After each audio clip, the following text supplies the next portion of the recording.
Hey gamers, Laura Kane here. Today we are going to talk about the Book of the Dead, which I reviewed, or rather previewed, I should say, briefly on a video when I was talking about Pathfinder news not too long ago. But I wanted to go through specifically and review the book and talk about it because it's enough to be its own video and then some.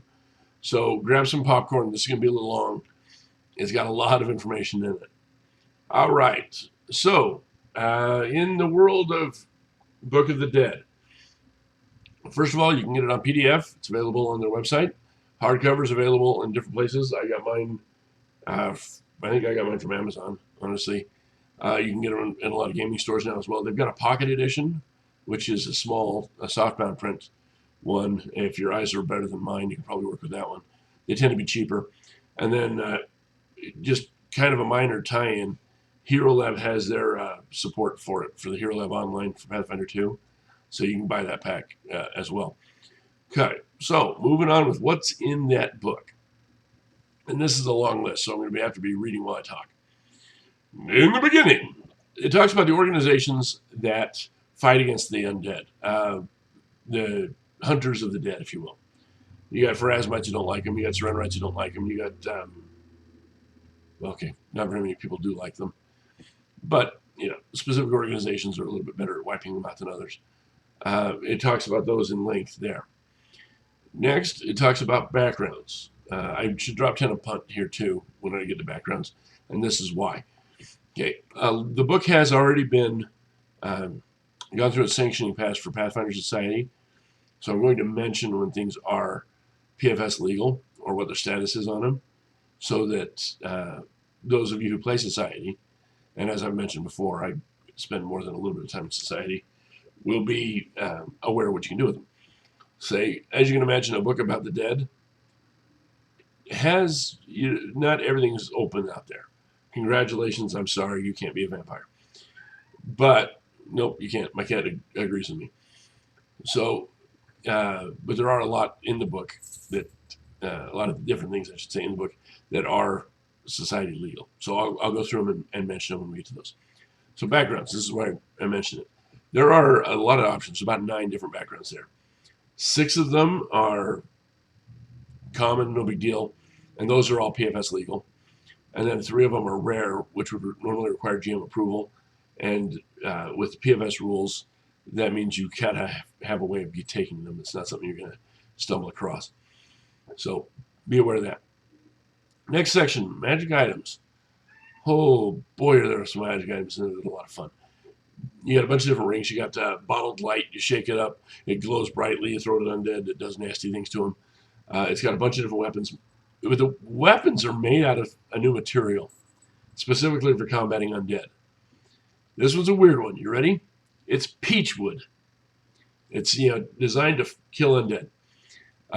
There's a bunch of different magic items in the book. It's about 5 or 6 pages of it. I didn't spend too much time flipping through the magic items because this is a long list. Archetypes. Okay, as you can imagine, there's people who fight undead and there's people who really fight undead.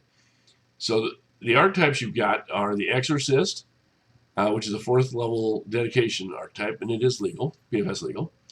You got the Hallowed Necromancer, which is a 2nd level dedication.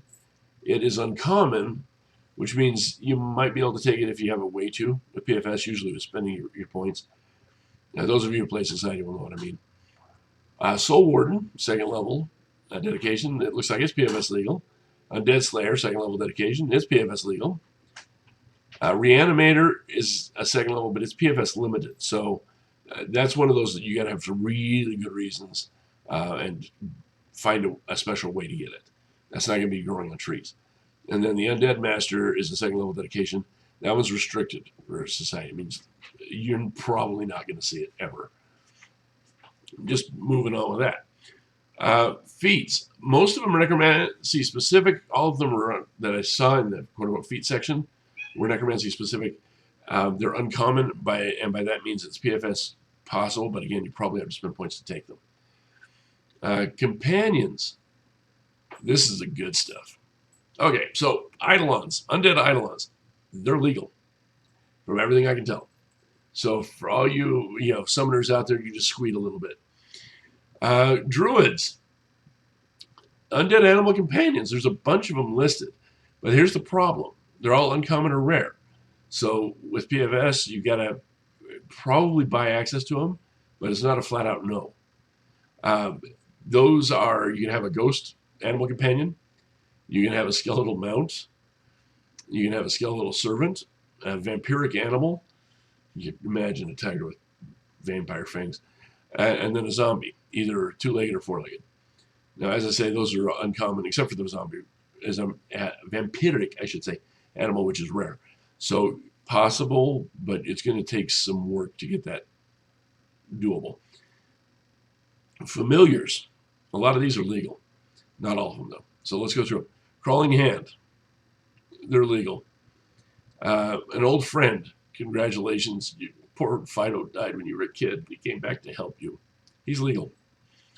He's a ghost of Fido.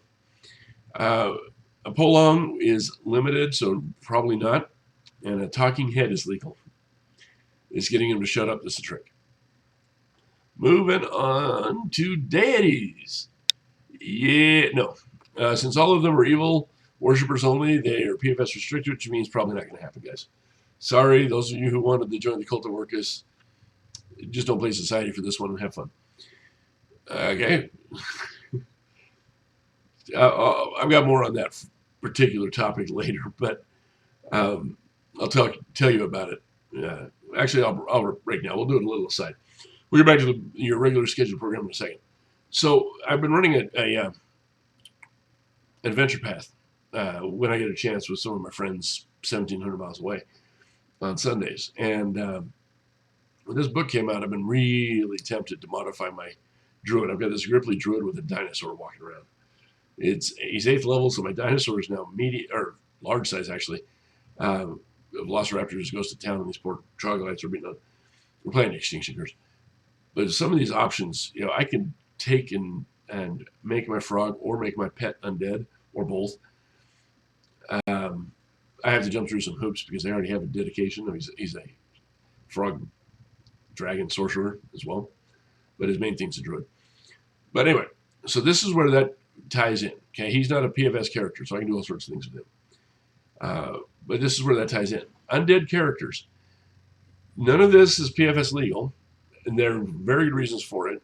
Mostly because nobody wants you nomming on brains during the middle of a gaming session. It's not exactly family friendly. And it's not exactly not evil. It's pretty evil to be chewing on sentient brains. Anyway, all that aside, ghost dedication. Most of these are dedications. So you could theoretically have the one race in here, I'll get to, become a ghost at 2nd level as a dedication. Pick up a few feats as a ghost and then pick up, say, vampires. You could be a vampire ghost skeleton. Personally, I probably wouldn't allow it myself, but that's not the point. So, ghost dedication, 2nd level. Ghoul dedication, 2nd level. Lich dedication, that one takes a bit because you have to make your own phylacteries and whatnot, so that's a 12th level dedication. Mummy dedication 2. Skeleton is the ancestry, and they've got some fun little heritages. So you could be a fodder skeleton, as they called it. Sorry, us humans are wussy poor averages. We qualify as fodder. The typical run-of-the-mill, not really fancy skeletons. You've got compact skeletons, which are the shorter species. So if you want to do a gnome or a halfling. You've got the sturdy skeletons, which are orcs, dwarves, etc. Then you got what's called monstrous, and they're the weird ones. If it doesn't fit anywhere else, you want to play an animated, medium-sized cow, knock yourself out, it's a monstrous one.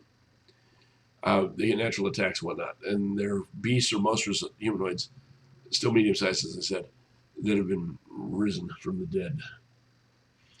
Vampire dedication 2, and a zombie dedication 2. You get some fun options in that. I'll get to that a little bit later too. Enough asides. We're getting a bit serious here. Next up in the book are haunts. It's got a lot of fun traps, hunt style. You piss off the ghosts of Christmas present, and they wipe you out. That sort of thing. It's got pages and pages and pages of them. Undead adjustments. So you want to take a minotaur and make it a vampire. Okay, here's how you do it. It's covered. You want to have a mummy purple worm. Okay, we can do that. Roll with it. We're good. Whoever wrapped up a purple worm in bandages, knocking themselves out, you can do it. There are quick adjustments to be done. I'm not sure if I'd say it at the table, but easy adjustments before the table. And then the bestiary. Now, I've GM'd a lot. I've GM'd for 38 years now, give or take. Boy, I'm old. But anyway, so I GM a lot. And I'm always looking for curveballs for the players. Because most of my players, my wife and I have played together for 29 years. My best friend and I have played together for 29 years. Yeah, I met my wife first, and just to clear the record on that. But so we play a lot of games together. And, even if they don't read the monster manual, the player or the bestiary, depending on which game you play, you kind of get used to a skeleton's a skeleton, the zombie's a zombie, Rakshasa's a Rakshasa, whatever. Well, this book has 100 pages of weird stuff to throw at you. Okay? They rank from CR, level is what they call them in Pathfinder 2, -1 to 20. So they've got stuff everywhere. The real cool part from the Society write-up is, of those 100 pages, exactly 5 critters are not PFS legal. So that's a whole lot of. I cast Animate Dead, and I bring up there's a fiddler, a fiddling skeleton that I saw in there.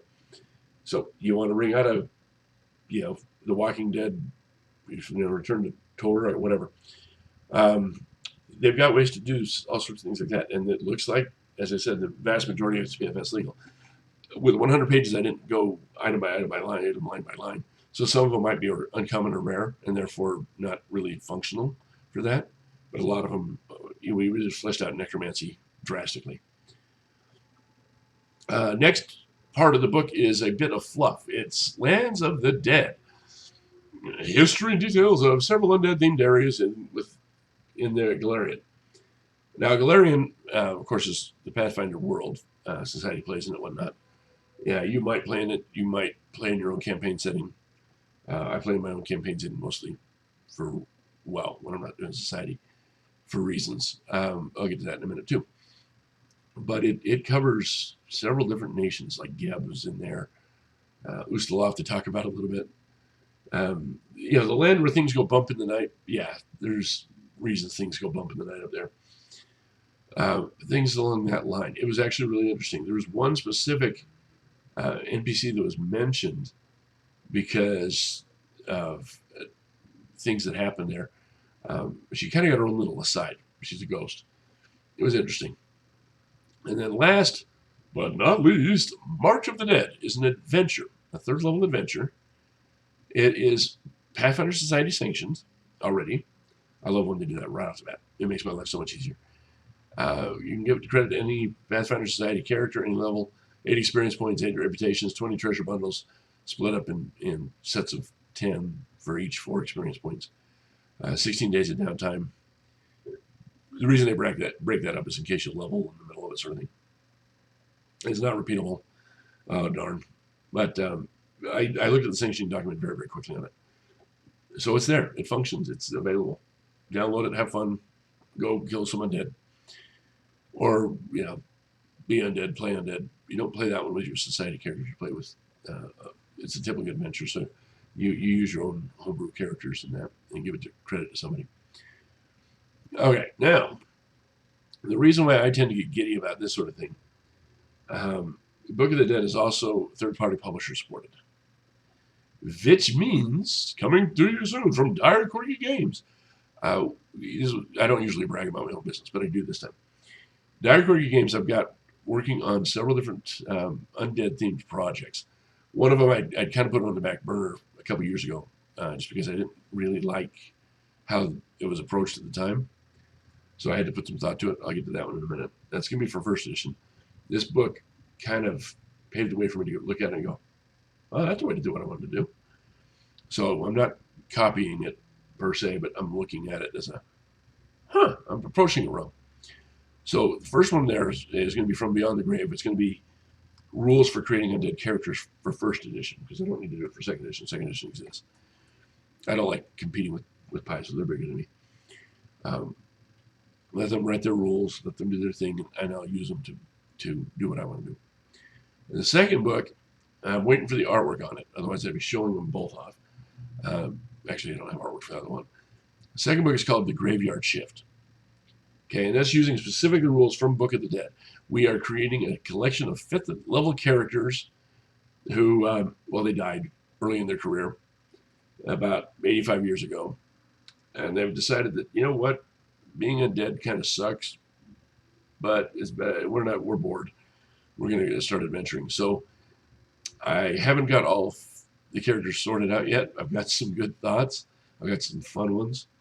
I'll tell you about the first one. The first one is a rat folk wizard ghost with a crawling hand familiar. Okay. I've got to get the artwork on that, but that'll be coming soon. I hope to have those books. With con season, it might not be as quick as I want. Conventions take a lot out of me. But I'm probably looking at June for the Graveyard Shift, and maybe July or August for From Beyond the Grave. I have to write a lot more rules for that one. So those will be coming at you from Dire Corgi Games. I'm going to put some links in the description. One to Paizo sites, you can look at it. One to Amazon, so you can buy them if you want to buy them there. And one to Dire Corgi Games, so you can see other things that I've done. As always, guys, please support me. Like it, share it, subscribe it, argue with me, talk about your stuff, whatever. Let's get some comments going so I can talk to people. It's kind of lonely on this side of the camera, all by myself. My wife doesn't even laugh at my jokes here. Well, at least not usually. So, aside from that, I will see you on Friday. I have to put in a disclaimer, though, next week. I might not be able to do videos next week because it's kind of a hectic week. I got this kid graduating from high school, and my son is flying in 1,700 miles to come say hi.